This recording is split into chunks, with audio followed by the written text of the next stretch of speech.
Hello everyone, welcome to physics scholar. আমরা আজকে একটা টপিক নিয়ে আলোচনা করব, সেটা হচ্ছে যে এইচএসের পরে তোমরা কী নিয়ে পড়াশোনা করবে সেই নিয়ে। মানে কী কী কেরিয়ার অপশান আছে তোমাদের সামনে, যেগুলো তোমরা পছন্দ করতে পারো এইচএসের পরে। তো সেইগুলো নিয়ে আজকে বিস্তারিত আলোচনা করব। তো প্রথমতই বলি যে যারা এখন 11-এ আছো বা যারা 12-এ পড়ছো, তাদের জন্য এটা খুব ক্রুশিয়াল ইয়ার, কারণ তাদের এই এইচএসের উপরে ভিত্তি করে তোমাদের যে পরবর্তী যে নেক্সট স্টেপ কী হতে পারে সেটা তোমাদের পুরোটাই অনেকটাই নির্ভর করে তোমাদের এইচএসের এক্সাম কীরকম হচ্ছে তার উপরে। আর যারা 11-এ আছো তাদেরকে বলি যে অবশ্যই 11-এর যে সিলেবাস সেটা অবশ্যই বিশাল বিশাল ইম্পর্টেন্ট। যে কনসেপ্টগুলো তোমরা শিখবে সেগুলো খুব ইম্পর্টেন্ট, ভবিষ্যতে কাজে লাগবে। কারণ যখনই তুমি কোনো পরীক্ষা দিতে যাবে তোমাদের 11-এর জিনিসটা থাকবেই। তো 11-এর যে বেসিক নলেজ সেটা তোমাদের খুব কাজে লাগবে, এবং ভবিষ্যতেও তুমি যখন পড়াশোনা করবে তখন দেখবে যে এই যে বেসিক নলেজ তোমরা শিখছো 11-এ বা 12-এ, এগুলো খুব খুব ইম্পর্টেন্ট। তাই অবশ্যই তোমরা মন দিয়ে পড়ো এবং বোঝো, জিনিসগুলো বোঝার চেষ্টা করো যে কী বলতে চাইছে। যতক্ষণ না তুমি মানে ওই জিনিসটাকে তুমি আয়ত্ত করতে পারবে, যে জিনিসটাকে বুঝতে পারবে আচ্ছা কী বলতে চেয়েছে, ততক্ষণ কিন্তু তুমি যতক্ষণ না তুমি ক্লিয়ার করতে পারছো ততক্ষণ কিন্তু তুমি ঠিকঠাক করে পড়ছো না। তুমি যতক্ষণই ক্লিয়ার করে বুঝবে যে না এই জিনিসটা এটা বলতে চেয়েছে, তখনই কিন্তু তোমার পড়াশোনা সার্থক। তাই অবশ্যই তোমরা ভালো করে পড়ো। আর যারা 12-এ পড়ছো তো অবশ্যই তাদের জন্য যেহেতু এটা একটা ফাইনাল ইয়ার, তো অবশ্যই তোমাদের সামনে এখন বিশাল একটা বড় এক্সাম আছে। যদিও যেটা ভয় পাওয়ার কিছু নেই, কারণ এইচএস এক্সাম নর্মাল তোমরা মাধ্যমিক দিয়েছো, তোমরা জানো যে একটা জাস্ট মানে যেহেতু গোটা রাজ্য জুড়ে হয় তো অবশ্যই একটা র্যাঙ্কের ব্যাপার থাকে। তারপরে তোমরা কি করবে, সেখানে অনেক সময় কি হয় যে মেরিট বেস তোমাদের বিভিন্ন জায়গাতে ভর্তি হয় মেরিট হিসাবে, যে কত তুমি মার্কস পেয়েছো তার উপরে। বা ধরো বিভিন্ন স্কলারশিপ পেতে গেলে তোমাদেরকে মার্কস দরকার হয়, তো সেক্ষেত্রে তোমার মার্কসটা না খুব ইম্পর্ট্যান্ট। তো অবশ্যই মার্কসটা চাইবে যেন একটা অ্যাটলিস্ট 90% যেন থাকে, সেটা তোমরা অবশ্যই বজায় রাখার চেষ্টা করবে।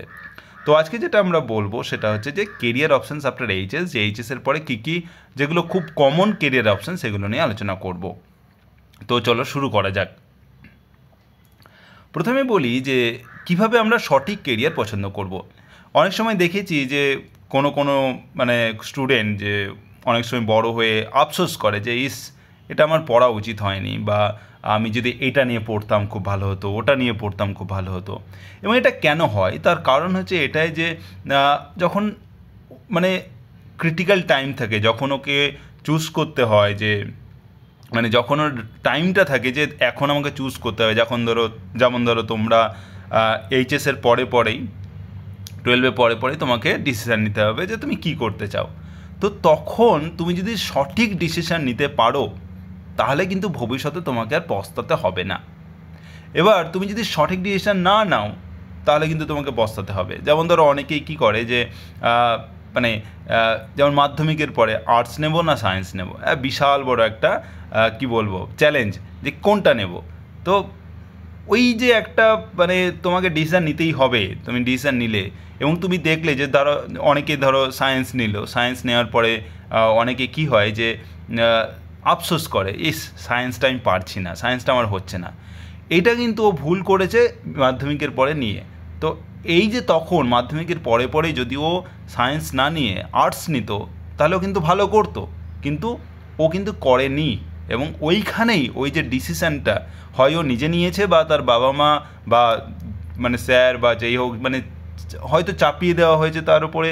তো সেটাও কিন্তু একটা বিশাল বড় ফ্যাক্টর, যে তুমি যদি রাইট ডিসিশান না নাও তো তোমাকে পরে অবশ্যই পস্তাতে হবে। তাই রাইট ডিসিশান তোমার কেরিয়ারে কোনটা কতটা ইম্পর্টেন্ট, তুমি জীবনে কি হতে চাও বা কোন জিনিসটা নিয়ে পড়াশোনা করলে খুব ভালো হয়, সেটা কিন্তু খুব ইম্পর্টেন্ট। তোমাকে ওই যে চুজ করাটা, পছন্দ করাটা, তুমি কিভাবে কোনটা বেছে নেবে সেটা কিন্তু খুব ইম্পর্টেন্ট। এবার কিভাবে বেছে নেব অ্যাকচুয়ালি সেটা কিন্তু ম্যাটার করছে। প্রথমত হচ্ছে যেটা আমি বলবো সেটা হচ্ছে একটা যে নিজের আগ্রহটাকে খুঁজে বের করো, যে কিসে তোমার আগ্রহ। যে অনেকে থাকে যে না আমার ফিজিক্স পড়তে খুব ভালো লাগে, যে ফিজিক্স আমার দারুণ লাগে। তো তাহলে এবার তার ক্ষেত্রে কী হয়, গবেষণা করাটা খুব ইম্পর্টেন্ট হয়ে যাবে তার ক্ষেত্রে। মানে সে কিন্তু গবেষণা করতে পারবে ভালো করে, কারণ তার কাছে ফিজিক্স জিনিসটা খুব ভালোবাসে। বা এরকম হতে পারে যে সে ফিজিক্স থেকেই ইঞ্জিনিয়ারিং পড়তে পারে এবং সেখান থেকে ইঞ্জিনিয়ার হতে পারে। তো সেক্ষেত্রেও সে কিন্তু মানে জীবনে কিন্তু উন্নতি করতে পারে। তো সেই জন্য নিজের যে আগ্রহটা, যে তুমি কোনটা ভালো লাগে, তোমার নিজেরই কোনটা ভালো লাগে, সেটা কিন্তু খুব ইম্পর্ট্যান্ট।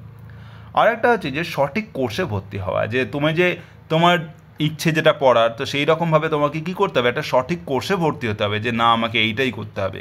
যে ধরো অনেকে কী থাকে যে ইকোনমিক্স নিয়ে পড়তে চায়, এবং সে কিন্তু ইকোনমিক্স নিয়েই যদি পড়ে সে কিন্তু ভালো হবে, এবং তারপরে সেই ইকোনমিক্সের জন্য পার্টিকুলার কী কোর্স করা যেতে পারে, কী করলে মানে ভালো হয়, এবং তারপরে পরবর্তীকালে জবের জন্য খুব সুবিধা হয়, সেগুলো দেখতে হবে। তো সঠিক কোর্সে ভর্তি হওয়াটাও খুব ইম্পর্ট্যান্ট। আর লাস্টে যেটা বলবো সেটা হচ্ছে অবশ্যই যে ভবিষ্যতে সঠিক সুযোগ সুবিধা, যে আমি এরকম একটা প্রফেশন চুজ করলাম যেটা আমার ভালোও লাগে, আমি সঠিক কোর্সে ভর্তি হলাম, কিন্তু দেখলাম পরবর্তীকালে না সুযোগ সুবিধা অনেক কম, সেক্ষেত্রে কিন্তু তোমার যে লাইফটা সেটা কিন্তু অনেকটা মানে বাধা হয়ে দাঁড়িয়ে যাবে, যে না এটা করতে পারছি না, ওটা করতে পারছি না। তখন কিন্তু আমাদেরকে মনে হবে যে না এটা আমার ভালো লাগতো, বাট এটা না পড়লে আরেকটা জিনিসও ভালো লাগতো যেটা আমি পড়লেও হতো, এরকম হতেই পারে। তো এই জন্য আমাদেরকে এটাও দেখতে হবে যে না ভবিষ্যতে সত্যি সত্যি কতটা সুযোগ সুবিধা আছে, কতটা আমাদের কেরিয়ার গ্রো হওয়ার সুযোগ আছে, সেগুলো কিন্তু খুব ইম্পর্টেন্ট। তাই এই তিনটে জিনিস খুব ইম্পর্টেন্ট যে আমাদের সঠিক কেরিয়ার পছন্দ করার। প্রথমত হচ্ছে নিজের আগ্রহ, যে অবশ্যই আগ্রহ থাকতে হবে, সঠিক কোর্সে ভর্তি হতে হবে, আর তোমাকে অবশ্যই দেখতে হবে যে ভবিষ্যতে সত্যিই মানে সঠিক মানে কতটা মানে জীবনে উন্নতি করা যায় তুমি যদি এটা চুজ করো তাহলে। আর এটা তুমি পেতে পারো অবশ্যই, তোমাকে কার কাছে তুমি পেতে পারো, যে অবশ্যই তোমাদের যে স্যার বা মাস্টার মশাই আছেন, বা তোমাকে খুঁজে নিতে হবে যে এমন কেউ যে এটা নিয়ে পড়াশোনা করেছে, তার সাথে কথা বলা, বিভিন্ন সিনিয়র থাকবে তাদের সাথে কথা বলো, বা যারা অলরেডি জব করছে সেই রিলেটেড, সো তাদের সাথে কথা বলতে পারো। তাহলে পরে কী হবে যে তুমি এটা মোটামুটি একটা আন্দাজ পাবে, আচ্ছা এইরকম হয় তো হ্যাঁ জিনিসটা ভালো, তো আমি ভর্তি হতে পারি। তাহলে কী হবে যে না তুমি সঠিক কেরিয়ার কিন্তু পছন্দ করতে পারবে। তো এই হলো যে আমরা কিভাবে সঠিক কেরিয়ার পছন্দ করব। এবার আসছি যে বিভিন্ন মানে 12-এর পরে সায়েন্স, বিশেষ করে সায়েন্সে, আমি আজকে সায়েন্স নিয়েই বলবো, যে বিভিন্ন 12-এর পরে সায়েন্স নিয়ে কী কোর্স হতে পারে, তো সেইগুলো তোমাদেরকে জানতে হবে। প্রথমত হচ্ছে যে ব্যাচেলর অফ সায়েন্স বা বিএসসি, যেটা হচ্ছে মোস্ট কমন, মানে বিএসসি মানে এইচএসের দিয়ে আমরা বিএসসিতে ভর্তি হয়ে যাই, তাই তো, যে ব্যাচেলর অফ সায়েন্স করতে যাই। তো সেটাতে মানে সেখানে তুমি কোন কোন সাবজেক্ট পড়তে পারো, যেমন ধরো পপুলার যেগুলো হয়, যেমন ফিজিক্স পড়তে পারো, কেমিস্ট্রি পড়তে পারো, বায়োলজি পড়তে পারো, ম্যাথামেটিক্স পড়তে পারো, স্ট্যাটিস্টিক্স পড়তে পারো, ইকোনমিক্স পড়তে পারো, কম্পিউটার সায়েন্স পড়তে পারো, microbiology, zoology, botany, geography, information technology, biotechnology, biochemistry, এরকম বিভিন্ন পপুলার কোর্স আছে, যে মানে সাবজেক্ট আছে যেগুলোতে তুমি বিএসসি করতে পারো, ব্যাচেলর অফ সায়েন্স। আরও কিছু স্পেশালাইজ কোর্স, যেমন হচ্ছে ফ্যাশন ডিজাইন করতে পারো, অ্যানিমেশন করতে পারো, হসপিটালিটি করতে পারো, এগ্রিকালচার নিয়ে পড়াশোনা করতে পারো, অনেকে এগ্রিকালচার নিয়ে চলে যায়, খুব ভালো মানে পরবর্তীকালে খুব ভালো হয়। তারপরে horticulture, nursing, geology, astrophysics, instrumentation, polymer science, genetics, এগুলো বিভিন্ন স্পেশালাইজড কোর্স আছে, সেগুলোতে তোমরা কিন্তু বিএসসি করতে পারো। তো এইগুলো বিভিন্ন সাবজেক্ট বিএসসির। তারপরে হলো যে বিএসসির বদলে তুমি যদি এটাও করতে পারো, ব্যাচেলার অফ টেকনোলজি করতে পারো, যে বিটেক যেটাকে বলে, যেটাকে আমরা ইঞ্জিনিয়ারিং বলি না, ইঞ্জিনিয়ারিং পড়ছে, তো সেই ইঞ্জিনিয়ারিংয়ের জন্য তোমাকে বিটেক করতে হবে, ব্যাচেলার অফ টেকনোলজি। সেগুলো মানে সেখানে কী কী সাবজেক্ট তুমি পাবে, যেমন ধরো মেকানিক্যাল ইঞ্জিনিয়ারিং পড়তে পারো, সিভিল ইঞ্জিনিয়ারিং পড়তে পারো, ইলেকট্রিক্যাল ইঞ্জিনিয়ারিং পড়তে পারো, কম্পিউটার সায়েন্স ইঞ্জিনিয়ারিং পড়তে পারো, কেমিক্যাল ইঞ্জিনিয়ারিং পড়তে পারো, ইন্ডাস্ট্রিয়াল ইঞ্জিনিয়ারিং পড়তে পারো, অ্যারোস্পেস ইঞ্জিনিয়ারিং আছে, সফটওয়্যার ইঞ্জিনিয়ারিং আছে, বায়োমেডিক্যাল আছে, আর এনভায়রনমেন্টাল ইঞ্জিনিয়ারিং, এরকম অনেক ইঞ্জিনিয়ারিং সাবজেক্ট আছে, যেগুলো নিয়ে তোমরা অবশ্যই পড়াশোনা করতে পারো। সেগুলোতে তুমি বিটেক করতে পারো। বিটেকটা হয় মোটামুটি 4 বছরের, আর যেখানে তোমার বিএসসিটা হয় মোটামুটি 3 বছরের।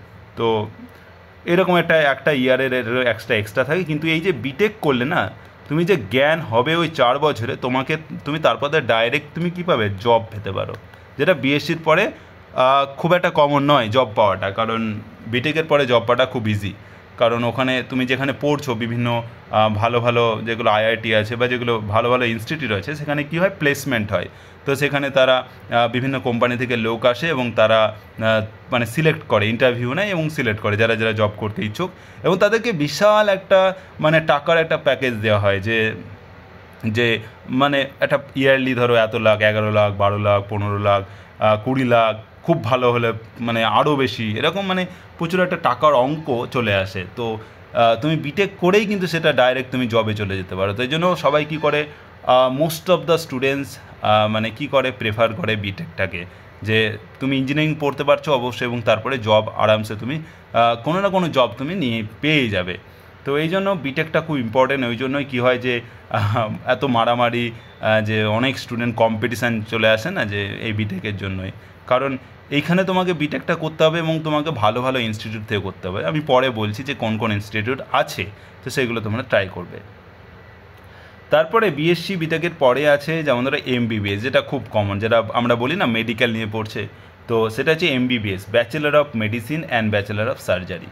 তো এমবিবিএস নিয়ে মেডিকেল নিয়ে পড়ে, মেডিকেল নিয়েও খুব একটা বিশাল একটা, এটা একটা বিশাল স্কোপ জীবনে, কারণ হচ্ছে ডাক্তারদের মাইনে সব থেকে বেশি, মানে ওয়ান অফ দ্য লাইক অনেক বেশি স্যালারি তারা পায়। তো তুমি যদি চাও যে না জীবনে সত্যি সত্যি মানে ভালো কাজ করব এবং সাথে স্যালারিও ভালো থাকবে, তো অবশ্যই এমবিবিএস করতে পারো, মানে মেডিকেল নিয়ে পড়াশোনা করতে পারো।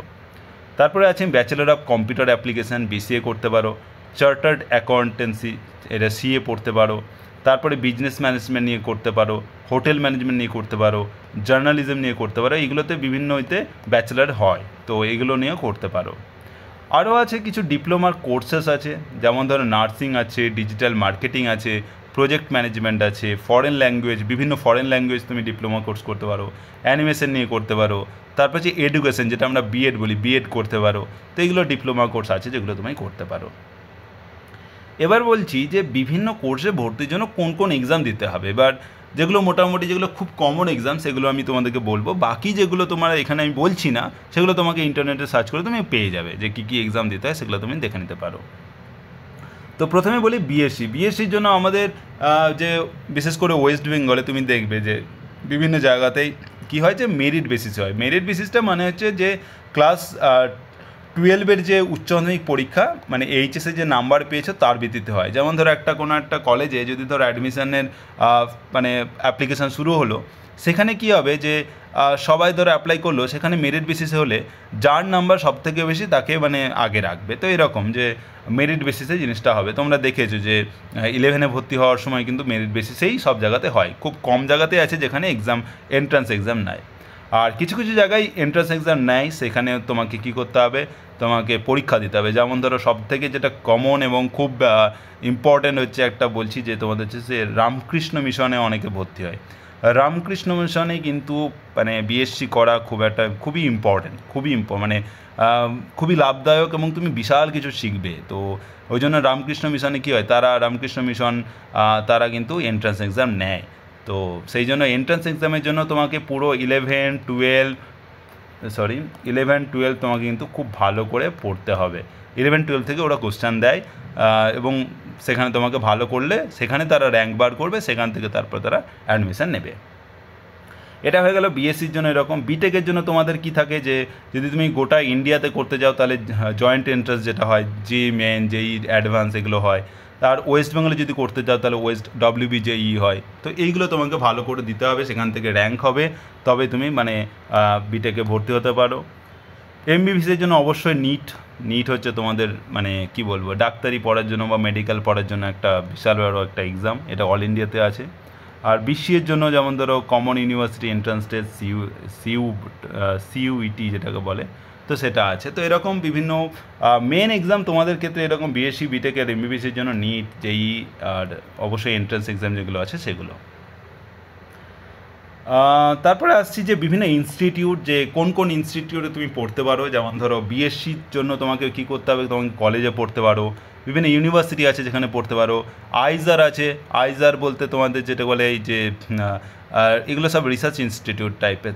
তো সেখানে কী হয় যে ইন্টিগ্রেটেড বিএসএমএস, মানে একসাথে বিএসসি আর এমএসসি একসাথে, মানে এটা 3 বছর, এটা 2 বছর, মানে টোটাল হচ্ছে 5 বছরের একটা কোর্স।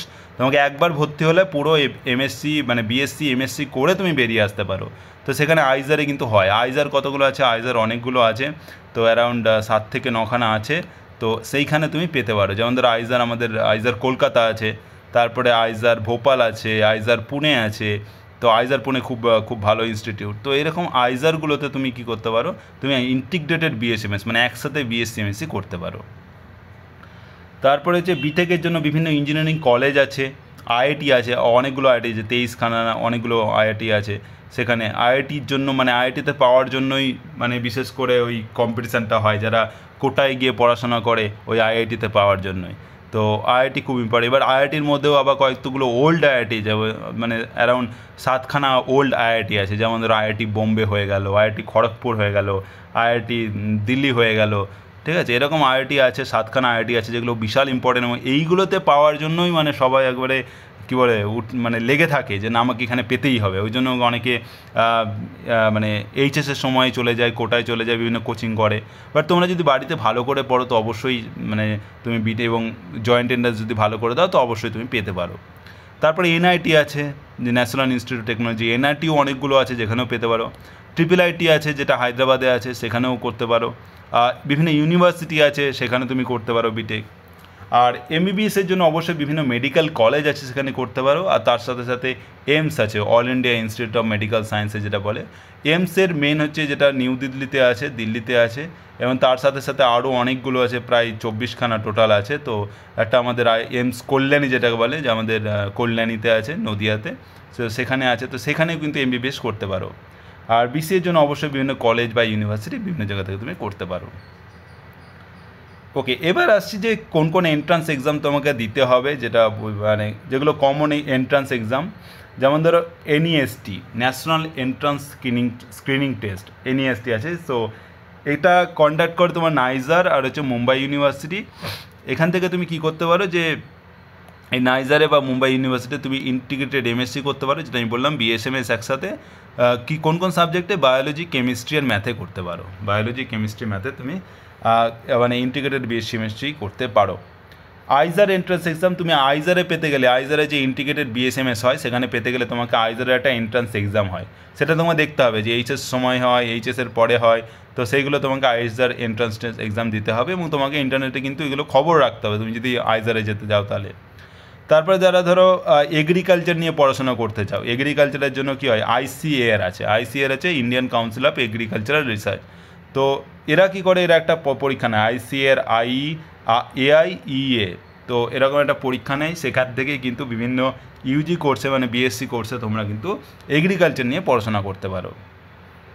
আর বিভিন্ন সেন্ট্রাল ইউনিভার্সিটি আছে, বিভিন্ন সেন্ট্রাল ইউনিভার্সিটি বলতে হচ্ছে যে সেন্ট্রাল ইউনিভার্সিটি তোমার হচ্ছে বিভিন্ন আছে। যেমন ধরো জওহরলাল নেহরু ইউনিভার্সিটি, জেএনইউ যেটাকে বলি, আমাদের বিএইচইউ আছে, বিএইচইউ বেনারস হিন্দু ইউনিভার্সিটি আছে।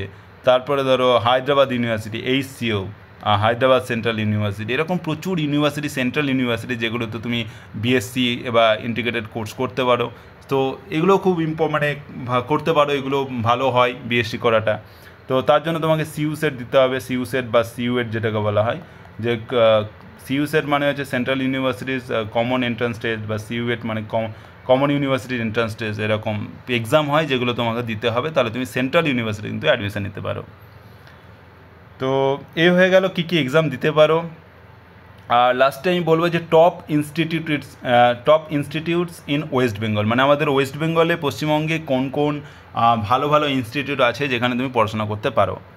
বিএসসির জন্য বিভিন্ন ইউনিভার্সিটি আছে, যেমন Calcutta university, Jadavpur university, presidency university, Burdwan university, Kalyani university, north Bengal university, Visvabharati university, Vidyasagar university, west Bengal state university, এবং আরও অনেক অনেক ইউনিভার্সিটি আছে, যেগুলো মানে অনেক ইউনিভার্সিটি আছে, গৌড়বঙ্গ ইউনিভার্সিটি আছে। তো এরকম প্রচুর ইউনিভার্সিটি আছে যেগুলো তুমি সেখানে তুমি বিএসসি করতে পারো, বিএসসি এমএসসি হয়। তারপরে বিভিন্ন কলেজ আছে, ইম্পর্ট্যান্ট কলেজ, যেমন ধরো রামকৃষ্ণ মিশনের যেগুলো আছে, যেমন রামকৃষ্ণ মিশনের 3টে আছে, মনে রাখবে যে একটা আছে রহড়াতে আছে, রহড়া, দ্বিতীয় হচ্ছে বেলুড়ে আছে, বেলুড়ে মানে ফিজিক্স খুব ইম্পর্টেন্ট। আর নরেন্দ্রপুরে হচ্ছে কেমিস্ট্রি খুব ভালো, এবং মানে সবই আছে, স্ট্যাটিস্টিক্সও আছে। তো রহড়া, বেলুড়, নরেন্দ্রপুর এগুলোতে কিন্তু তোমার পেতে হবে। এগুলোতে পেতে গেলে কিন্তু এন্ট্রান্স এক্সাম দিতে হবে। তো এগুলো মোটামুটি বয়েজদের জন্য, তো অবশ্যই ছেলেদের জন্য এটা ইম্পর্টেন্ট। তো রামকৃষ্ণ মিশনে বিএসসি করা খুব ভালো জিনিস, পরবর্তীকালে তুমি অনেক বড় হতে পারবে, তো এটা খুব ইম্পর্টেন্ট। মেয়েদের জন্য খুব ভালো দুটো কলেজ, একটা হচ্ছে বেথুন কলেজ আর একটা হচ্ছে লেডি ব্রেবন কলেজ। এই দুটো কলেজে খুব ভালো পড়াশোনা হয় মেয়েদের জন্য, শুধুমাত্র বেথুন কলেজ আর লেডি ব্রেবন কলেজ। আর তার সাথে সাথে আরও ভালো ভালো কলেজ আছে কলকাতাতে, যেমন ধরো আশুতোষ কলেজ আছে, Scottish Church College, Saint Xavier's college, Vidyasagar college, Bangabasi college, Maulana Azad college, এরকম বিভিন্ন কলেজ আছে যেখানে তুমি বিএসসি করতে পারো। তোমার দেখতে হবে যে তোমার সাবজেক্টটা আছে কি না। বিএসএমএস যদি, যেটা বললাম ইন্টিগ্রেটেড, তুমি যদি বিএসসিএমএসসি করতে চাও তাহলে আইজার কলকাতায় যেতে পারো। আইজার কলকাতা আছে, আইজার কলকাতা কল্যাণীতেই, তো সেখানে তুমি করতে পারো বিএসসিএমএসসি, ঠিক আছে। তারপরে আইআইটি খড়গপুরেও তুমি বিএসসি করতে পারো, সেটা তুমি দেখে নিও, আইআইটি খড়গপুর। বিটেকের জন্য তুমি যদি ইঞ্জিনিয়ারিং নিয়ে পড়তে চাও তাহলে যাদবপুর ইউনিভার্সিটিতে করতে পারো, আইআইটি খড়গপুর আছে, এনআইটি দুর্গাপুর আছে, আইআইএসটি শিবপুর আছে, ক্যালকাটা ইউনিভার্সিটি আছে, এরকম বিভিন্ন ইউনিভার্সিটিতেই আছে, বিটেক করতে পারো। এমবিবিএসের জন্য যেগুলো তুমি মেডিকেলের জন্য তোমার বিভিন্ন মেডিকেল কলেজ আছে, যেমন medical college Kolkata, Calcutta National Medical College and Hospital, SSKM hospital, RG Kar medical college, Nilratan Sarkar medical college, যেটাকে এনআরএস বলা হয়, এনআরএস যেটা শিয়ালদাতে আছে। তারপর আছে এইমস কল্যাণী, যেটা বলছিলাম যে all India institute of medical science, তার একটা ব্রাঞ্চ হচ্ছে কল্যাণীতে আছে। তো এরকম এখানেও কিন্তু তুমি মানে এমবিবিএস করতে পারো। তো এই হচ্ছে যে তোমাদের যে কোন কোন বিভিন্ন টপ ইনস্টিটিউট আছে ওয়েস্ট বেঙ্গল, সেটা হয়ে গেল। ওকে, এই পর্যন্ত। এবার কিছু কথা বলি। একটা হচ্ছে, প্রথমত হচ্ছে যে তোমাদেরকে এইচএস খুব ভালো করে দিতে হবে, ফার্স্ট নম্বর, যাতে তোমাদের যেগুলো মেরিট বেস এক্সাম হয়, মেরিট বেস এক্সামের জন্য তোমাকে এইচএসের যে মার্কস তুমি পাবে, তো 500-র মধ্যে ধরো তুমি পেলে 450 অ্যাটলিস্ট পাওয়ার চেষ্টা করবে, তাহলে পরে বিভিন্ন ভালো ভালো জায়গাতে তুমি চান্স পেতে পারো। আর দ্বিতীয়ত হচ্ছে যে অবশ্যই যেটা ইম্পর্টেন্ট সেটা হচ্ছে যে বিভিন্ন, মানে যেটা বললাম যে বিভিন্ন জায়গায় এন্ট্রান্স টেস্ট হয়, এন্ট্রান্স এক্সাম, সেই এন্ট্রান্স এক্সামগুলো তোমাকে ভালো করে দিতে হবে। এই এন্ট্রান্স এক্সামে ভালো করে দেওয়ার জন্য অবশ্যই তোমাদের যে ক্লাস 11 আর ক্লাস 12 দুটো থেকেই কিন্তু কোশ্চেন দেবে, তাই ক্লাস 11 আর ক্লাস 12 কিন্তু তোমাদেরকে ভালো করে পড়তে হবে, তবেই তুমি কিন্তু এইসব পরীক্ষাতে পাবে। আর এন্ট্রান্স 10 থেকে তুমি বিভিন্ন জায়গায় যেতে পারো। আর তারপরে তোমার হচ্ছে যেগুলো তোমাদের যে কমন এক্সাম হয়, যেমন আমি বললাম যে WBJE হয়, তারপরে তোমার হচ্ছে যেই মেন্স আর অ্যাডভান্স হয়, তারপরে নিট হয়, এগুলো যে কম্পিটিটিভ পরীক্ষাগুলো হয় সেইগুলোও তোমরা কিন্তু ভালো করে দেবে, যাতে তোমরা যদি অ্যাটলিস্ট যদি ইঞ্জিনিয়ারিং বিটেক করতে চাও বা যদি ধরো এমবিবিএস করতে চাও নিট দিয়ে, তাহলে সেক্ষেত্রে কিন্তু তোমাদের এই যে এখানে কিন্তু র্যাঙ্কটা কিন্তু বিশাল ম্যাটার করবে। তো তুমি দেখবে যে কতটা কম্পিটিশান পরবর্তীকালে, তো সবাই পড়ছে, তো তোমাদের কিন্তু এই সব পরীক্ষাগুলো ভালো করে দিতে হবে। বিভিন্ন এন্ট্রান্স এক্সামের জন্য কিন্তু 11-12 খুব ভালো করে পড়তে হবে। আর এইচএসে যে 12-এর যে সিলেবাস, 12টে কিন্তু মার্কসটা কিন্তু মানে এইচএসে ভালো মার্কস পেতে হবে, যাতে মেরিট বেস যেখানে তোমাদের অ্যাডমিশন হয় সেখানে কিন্তু কাজে লাগবে। এবং তার সাথে সাথে বিভিন্ন স্কলারশিপ আছে যেখানে তোমাদের কী হয়, যে তোমাদের মেরিট বেসিসে দেয়। তো সেখানে কিন্তু তোমাদের কিন্তু মার্কস যদি ভালো না থাকে তাহলে কিন্তু স্কলারশিপ পাওয়া খুব মুশকিল হয়ে যাবে। তো আমি স্কলারশিপ নিয়ে বলবো পরেও কোনো একটা ভিডিওতে, যে কী কী স্কলারশিপ আছে, এবং একটা ভালো স্কলারশিপ সেটা নিয়েও বলবো। এবং তোমাদের এখানে কিন্তু স্কলারশিপ পেতে গেলে তোমাকে অবশ্যই এইচএসে ভালো মার্কস পেতে হবে। তো এই হচ্ছে তোমাদের যে এইচএসের পরে তুমি কী কী পড়তে পারো। এবং আর সাথে সাথে তোমরা কী করবে, যে একটা ব্যাপার তোমরা মাথায় রাখবে, সেটা হচ্ছে যে অবশ্যই তোমরা ভালো করে পড়ো, সব করো, তার সাথে সাথে তুমি যেটা মনে রাখবে সেটা হচ্ছে যে যারা সিনিয়র আছে, সিনিয়র দাদা দিদি যেই থাকুক না কেন, যারা যাই করছে, তোমার চেনা জানা যেই আসুক, তাদের সাথে কথা বলো যে দাদা ভবিষ্যতে কী করতে পারি, বা দিদি কী করতে পারি, এটা করলে কী হবে, ওটা করলে কী হবে, মানে যারা ধরো যেটা জানে তাদের কাছ থেকে সেটা নাও, এতে তোমাদেরই লাভ। তো অবশ্যই তোমরা সেগুলো জানো, তাহলে পরে দেখবে যে তোমাদের কাছে অনেকটা ক্লিয়ার হয়ে যাচ্ছে। আর অনেকের মা বাবা থাকে যারা অনেক জানেন, তো তারা তো অবশ্যই হেল্প করবেন, বাট অনেকেই থাকে যাদের মা বাবা অতটা জানে না, বা যারা গ্রামে থাকো, তো তাদের ক্ষেত্রে খুব মুশকিল হয়ে যায় যে এটা কি হতে পারে, ওটা কি কেউ কিছু বলার থাকে না অ্যাকচুয়ালি। তো তখন এখন যেহেতু ইন্টারনেট আছে, তোমরা ইন্টারনেটে সার্চ করতে পারো, তো অবশ্যই ইন্টারনেটে সার্চ করে দেখবে বিভিন্ন জিনিস, আর এইভাবে কিন্তু তোমরা অনেক ইনফরমেশান পেয়ে যাবে। আর অবশ্যই যেটা করবে, যেটা বললাম, যে সিনিয়রদের সাথে কথা বলবে, যারা বড়, তোমার থেকে বড়, যারা কোথাও পড়ছে, বিএসসি করছে, এমএসসি করছে, পিএইচডি করছে, এরকম যারা দাদা দিদি আছে, তাদের সাথে কথা বলো, তাদের সাথে আলোচনা করো, তাদের সাথে বলো যে দাদা এটা পড়লে কী হবে, দাদা ওটা পড়লে কী হবে। তাদেরকে জিজ্ঞেস করো, তবেই তুমি জানবে, তবেই তুমি আরও বেশি বুঝবে যে না সত্যি সত্যি কী হয়, কোনটা পড়লে ভালো হবে, কোনটা পড়লে খারাপ হবে। তো এই সমস্ত অনেক কিছু আছে। তো অবশ্যই তার সাথে সাথে অবশ্যই তোমরা ভালো করে পড়াশোনা চালিয়ে যাও। তোমাদের এইচএসটা খুব ইম্পর্ট্যান্ট। আর তার সাথে সাথে যে বেসিক নলেজ, সেটা কিন্তু ক্লিয়ার করো। বেসিক নলেজ, এইচএস এক্সাম ভালো করে দাও, আর যে কম্পিটিটিভ আছে এক্সাম, সেগুলো ভালো করে দাও, ব্যাস। তাহলে কিন্তু তোমাদের ভবিষ্যতে ভাবতে হবে না। তো আশা করি তোমাদের ভিডিওটা ভালো লেগেছে। তো অবশ্যই যারা নতুন আসছো চ্যানেলে, তারা অবশ্যই সাবস্ক্রাইব করে রেখো, কারণ আমি ক্লাস 11-এর যে নেক্সট যে সেমিস্টার, সেখানে পড়াশোনা যে ক্লাস শুরু করব খুব তাড়াতাড়ি, এবং যারা 12-এর জন্য অবশ্যই পরের বছর শুরু করব। আর তার সাথে সাথে কিছু কিছু কম্পিটিটিভ এক্সামের যে প্রিভিয়াস ইয়ারের যে কোশ্চেনপত্র, সেগুলোও কিন্তু এখানে করানো হবে। তো আশা করি তোমাদের ভালো লাগবে, এবং অবশ্যই পাশে থেকো, সাবস্ক্রাইব করো। ওকে, থ্যাংক ইউ।